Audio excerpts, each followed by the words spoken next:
हमारे एमएलए साहब जो यहाँ है, डीटीसी चेयरपर्सन है। ऑनलाइन पे हमारे साथ गुलाम रसूल तरावल साहब, हम इनसे बात करना चाहेंगे कि पीएचसी सेंटर में कुछ मसला जो रोज बरोज होता है उसके बारे में हम बात करना चाहेंगे। ऑनलाइन पर है गुलाम रसूल साहब। अस्सलाम वालेकुम।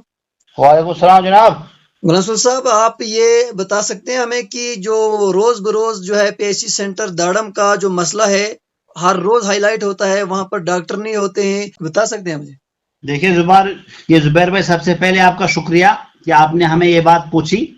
जी देखिए जी जनाब, मैं आपको एक बात बताऊं कि हमने यहाँ पहले भी एक बार यहाँ एहतजाज किया, मुजाहिरा किया कि हमें यहाँ जो ये बलागुंडी दाड़म है, जी सब ये बलागुंडी दाड़म है, सिर्फ एक न्यू टाइप पीएचसी जो दाड़म में है। जी जी लेकिन इस पीएचसी में जब 2014 में पूरे जम्मू कश्मीर में यूनिट्स खोले गए, जिसमें ये नयाब ने खोली गई, एसडीएम ऑफिस खोले गए, एनटीपीएससी खोली गई हेल्थ सेक्टर में। लेकिन बदकिस्मती से उस वक्त हमारे लिए एक डॉक्टर भी हमें यहाँ, जब उस वक्त एजाज साहब यहाँ पे एमएलए थे, और उस वक्त हमें बताया गया कि यहाँ एक डॉक्टर भी है। जी जी लेकिन बदकिस्मती से 2014 से लेकर 2025 तक वो डॉक्टर यहाँ पे कभी ड्यूटी पे नहीं आया। जी लेकिन अगर आप डीसी ऑफिस, ये क्या बोलते हैं, डिस्ट्रिक्ट में इस वक्त भी देखेंगे, और वहां न्यू टाइप पीएचसी का दाड़म का नाम चल रहा है, और इस वक्त वहां पे बोर्ड लगा हुआ है।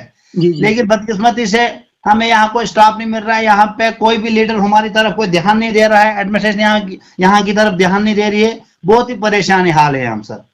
पीएचसी सेंटर है, यहाँ पर डॉक्टर पहले थे या अब तक डॉक्टर नहीं आया है? जनाब मोहतरम, मैंने आपको सबसे पहले कहा कि 2014 में जब यूनिट्स खोले, उस वक्त हमें बताया गया कि यहाँ के लिए हमें एक एमबीबीएस मेडिकल ऑफिसर भी रखा गया। जी जी लेकिन बदकिस्मती की वजह से 2014 से लेकर 2025 तक वो डॉक्टर कभी आया ही नहीं यहाँ पे।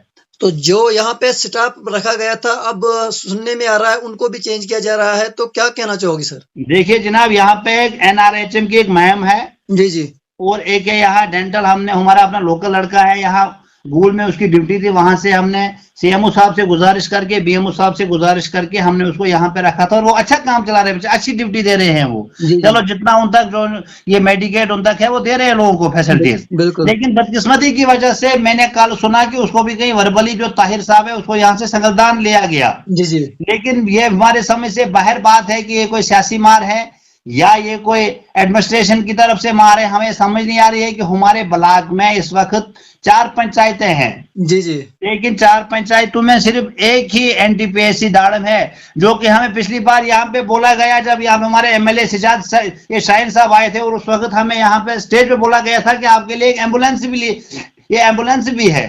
जी जी लेकिन बदकिस्मती से वो एम्बुलेंस भी कहीं नहीं, और स्टाफ भी कहीं नहीं, और जो हमारे यहाँ लोकल लड़के काम चला रहे हैं उनको भी यहाँ से हटाया जा रहा है। अच्छा। हाँ सर। चलो सर, एम्बुलेंस की बात हुई थी, मैं भी उस प्रोग्राम में था, वहां कहा गया था कि अब जो है फौरी तौर पर एम्बुलेंस जो है यहाँ पर रिजर्व रखा जाएगा, लेकिन हमने कहीं नहीं देखी। तो क्या कहना चाहोगे एडमिनिस्ट्रेशन से? देखिए जनाब, हम तो सबसे पहले एडमिनिस्ट्रेशन से क्या कहेंगे, पहले हम लीडरों से गुजारिश करें, हमारे एमएलए साहब जो यहाँ है, डीटीसी चेयरपर्सन है, हमारे डिप्टी कमिश्नर रामबन है, हमारे एसडीएम साहब गूल है, जितने भी एडमिनिस्ट्रेशन डिस्ट्रिक्ट, उनसे हमारी गुजारिश रहेगी कि एक ही ब्लॉक है जहां एम्बुलेंस इस वक्त मौजूदा नहीं है, वो दाड़म ब्लॉक है।